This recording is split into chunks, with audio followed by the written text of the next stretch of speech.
He never thought a quiet neighborhood could turn into a battlefield. When he bought my house, he thought he was buying peace. What he actually bought was a front row seat to a nightmare called the HOA. At first, everything looked perfect.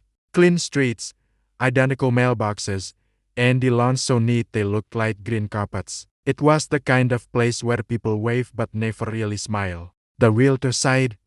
The HOA keeps the community beautiful. What she didn't say was that they also keep a list. And once your name is on it, your life changes. It started small. A letter in my mailbox. Violation notice. Trash can visible after 9 p.m. He laughed. Seriously? He thought it was a joke. He moved the trash can and he forgot about it. But 1 week later, another letter arrived. Violation notice.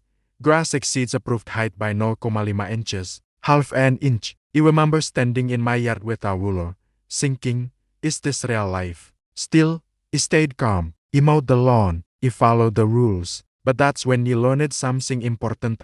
HOAs don't want compliance. They want control. Soon, the letters became emails. The emails became warnings. The warnings became fines. $50, then $100, then $250. And every single letter ended with the same chilling sentence. Failure to comply may result in further action. No more explanation. No more conversation. Just threats. He decided to talk to them. He went to my first HOA meeting thinking we could sort this out like reasonable adults. He walked into a room filled with folding chairs, cold fluorescent lights, and the people who looked completely bored. At the front sat the HOA president. She smiled, but her eyes didn't. He explained my situation calmly. He showed photos, receipts, and the proof that he was following the rules. She didn't even look at them. She just sighed. Rules are rules. That's when it hit me. This wasn't about my lawn. It wasn't about my trash cans. This was about power. After that meeting, things got worse. They fined me for my curtains being non-compliant. They fined me for my car being parked in my own driveway for too long. They fined me for a plant pot they claimed was unapproved. Every single time he pushed back, another fine appeared. It felt personal. My neighbors stopped talking to me. I'd catch them peeking through the windows when he stepped outside. Someone had labeled me the problem homeowner, and that label spread faster than the truth. Then came the letter that broke me. Final notice, intent to place lien on property. A lien on my house, the home he had worked for years to buy. The one place he thought was safe, all because of fines he didn't agree with. He couldn't sleep. I couldn't eat. Every knock on the door made my heart race. He called a lawyer. That's when he learned the ugly truth about HOAs. They have more power than most people realize. They can fine you, sue you, place liens on your property, and in some cases, even take your home, all without ever stepping inside it. But here's the thing they didn't expect. He fought back.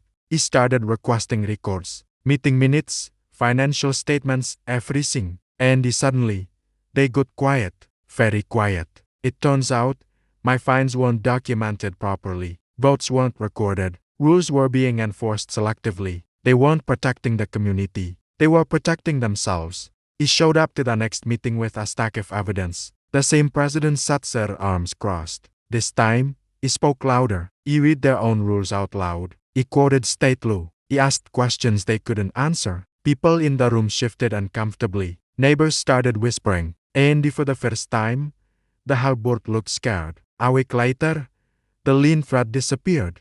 The fines were reviewed. Some were quietly removed. No more apology. No more explanation. Just silence. He won, but not without scars. Living under an HOA taught me something critical. Sometimes the biggest threat to your peace isn't a crime or noise or chaos. It's unchecked authority disguised as order. If you live under an HOA, don't just ignore the letters. Don't assume they're right. And never forget that your home is more than just rules and the paperwork. It's your life. And no more board should ever forget that. Thanks for listening. If you've had a similar experience, share it in the comments below. And don't forget to subscribe for more stories.